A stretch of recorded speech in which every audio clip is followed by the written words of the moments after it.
the Prime Minister, something I would agree with directionally. The Prime Minister proposed the Make in India program. I think a good idea. We saw the statues, we saw the functions, we saw the so-called investment, and the result is right in front of me.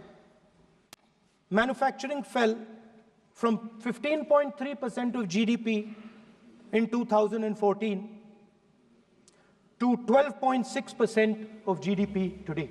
That is the lowest share of manufacturing in 60 years. I'm not even blaming the Prime Minister, because I think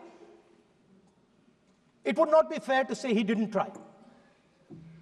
I could say that the Prime Minister tried, and I think conceptually Make in India was a good idea, but it's pretty clear that he failed, because manufacturing went from 15.3% of GDP to 12.6%. Which are the companies that organize consumption? Uber organizes consumption. Reliance organizes consumption. Adani organizes consumption.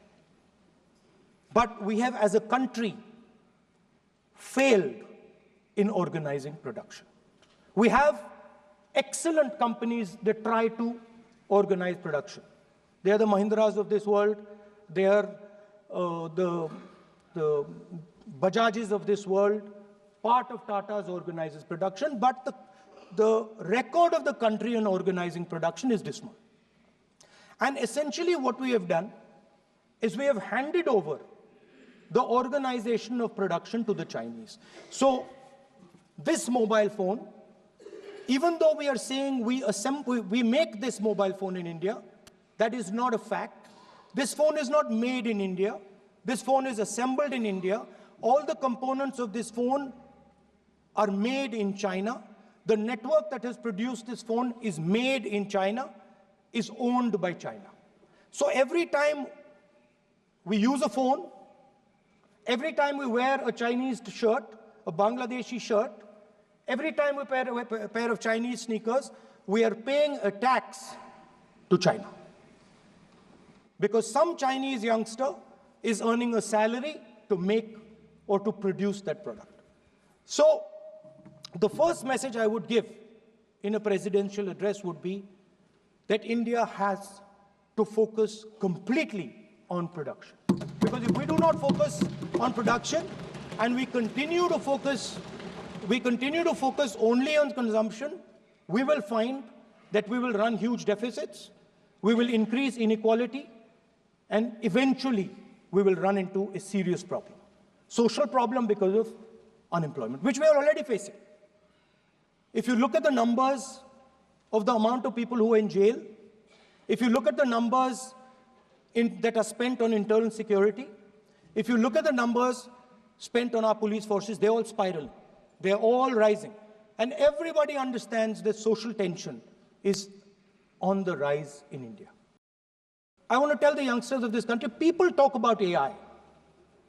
But it's important to understand that AI on its own is absolutely meaningless. Because AI operates on top of data. Without data, AI means nothing. And if we look at data today, there is one thing which is very clear. Every single piece of data that comes out of the production system in the world, the data that was used to make this phone, the data that is used to make electric cars, the data that is used to make basically all electronics on the planet today is owned by China. And the consumption data is owned by the United States. In China, the consumption data is owned by China, but in India, companies like Google, companies like Facebook, companies like Instagram, X, they own our consumption data. So if India wants to talk about AI, it has to first answer the question, what data is going to power that AI? And the answer today is India does not have that data. Neither does India have production data, neither does India have consumption data. We have handed our consumption data to the big American companies, and the production data we don't have anyway. So what would that vision look like? The first thing, we would start getting youngsters excited about this revolution. We would start to introduce the idea of a completely new way of moving, a complete revolution in how things move. We would start teaching our children in schools about batteries, about electric motors, about how these things combine, about how drones, robots, electric cars are structured, how they will work together. And most important, we have to start building a production network so that we can get access to production data.